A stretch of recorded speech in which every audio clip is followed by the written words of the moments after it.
દર્શક મિત્રો, આપ જોઈ રહ્યા છો સાજી સમાચાર .live। હવે જોઈએ અગત્યના સમાચાર।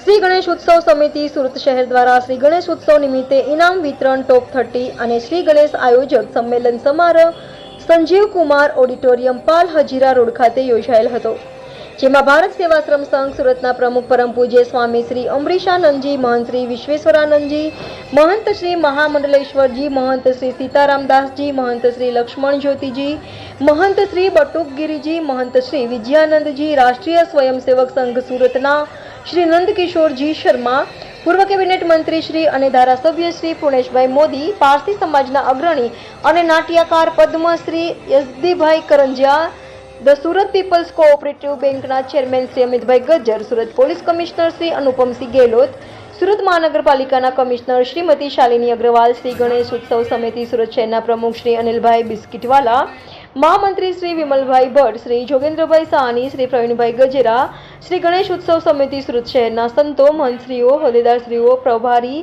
સહપ્રભારીશ્રીઓ, સંયોજકશ્રીઓ, સહસંયોજકશ્રીઓ, કાર્યકર્તાશ્રીઓ સહિત શ્રી ગણેશ આયોજકો, યુવક મંડળના કાર્યકર્તાશ્રીઓ મોટી સંખ્યામાં ઉપસ્થિત રહ્યા હતા। કાર્યક્રમને સફળ બનાવવા બદલ સૌનો ખૂબ ખૂબ આભાર। રિપોર્ટર નૈતિક રેશમવાળા, સાજી સમાચાર .live સુરત।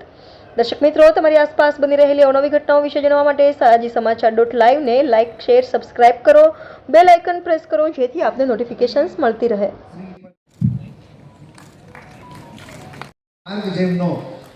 માર્ગ રહ્યો છે।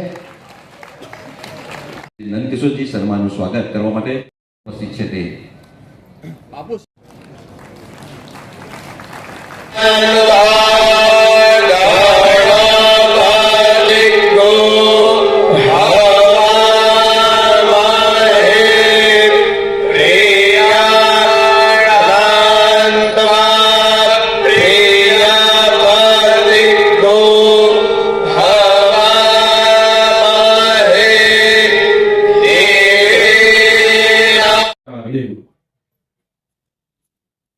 આજે ગણેશ ઉત્સવ સમિતિના કાર્યકર્તાઓ માટે, વહીવટી તંત્ર માટે અને ગણેશ આયોજક, ગણેશ ભક્તો માટે મારે કંઈ કહેવું છે એટલા માટે ખાસ ઉભો થયો। ઘણી બધી ધાર્મિક વાતો, ઘણી બધી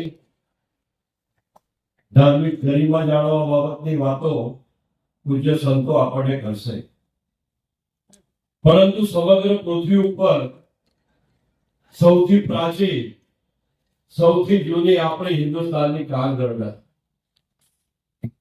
સમગ્ર પૃથ્વી ઉપર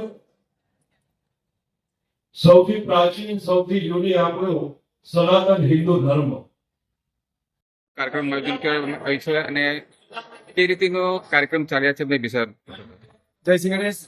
અનિલભાઈ બિસ્કીટવાલા, પ્રમુખ શ્રી ગણેશ ઉત્સવ સમિતિ સુરત શહેર।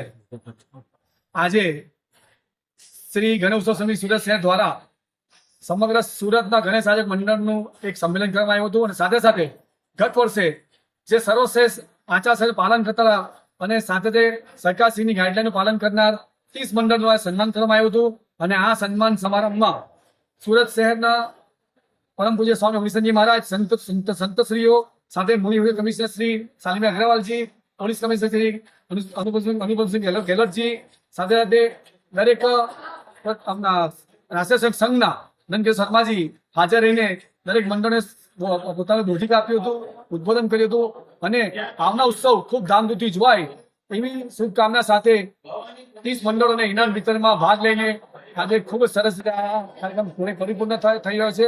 અમને વિશ્વાસ છે કે આગામી ગણેશ ઉત્સવમાં પણ ગણેશ ભક્તો રંગે ચંગે ધૂમધામથી સંપૂર્ણ આસ્થા સાથે, ધાર્મિક ગરિમા સાથે અને સાથે સાથે સરકારીની ગાઈડલાઈનનું પાલન કરીને ઉજવશે તો મને વિશ્વાસ છે કે સુરતનું નામ સમગ્ર ભારતભરમાં પ્રસિદ્ધ થશે અને આમ પણ સુરત શહેરનું નામ સમગ્ર ગણેશ ઉત્સવ માટે ગણાય। ત્યારે આવો આ વર્ષે પણ ભગવાન ગણેશ ઉત્સવ ખૂબ ધામધૂમથી રંગે ચંગે ઉજવશે।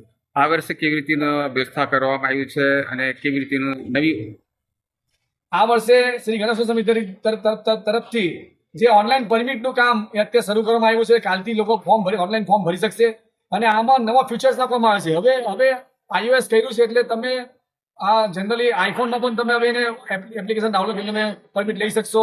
મને વિશ્વાસ છે કે આજના આ નવા ફીચરમાં જે ગણેશ આ મંડળો છે તેના આગળ ગણેશ મંડળોને ત્યાં પોલીસ વાળા આવીને પોલીસ મિત્રો આવીને એના ફોટા પાડશે અને એને અપલોડ કરશે. તો એ બધી માહિતી પોલીસ સ્ટેશનમાં પરમિશન મળશે. એટલે કોઈ પણ ગણેશ ભક્તોને મંડળની બહાર જવાનું નથી. ફક્ત પરમિટ લેવા જ શ્રી ગણેશ સમિતિના કાર્યાલય પર આવવું પડશે. એટલું જ આપણી સહકાર આપશે એ આશા રાખું છું. અને સાથે સાથે આ વર્ષે અમે લોકોએ માટી મૂર્તિનું પણ અભિયાન જે ચલાવ્યું તે અનુસંધાને આ વર્ષે પણ 1 ફૂટ 6 સવા 1 ફૂટની મૂર્તિ માટીની ઓનલાઈન અમે લોકોને વિતરણ કરી રહ્યા છીએ.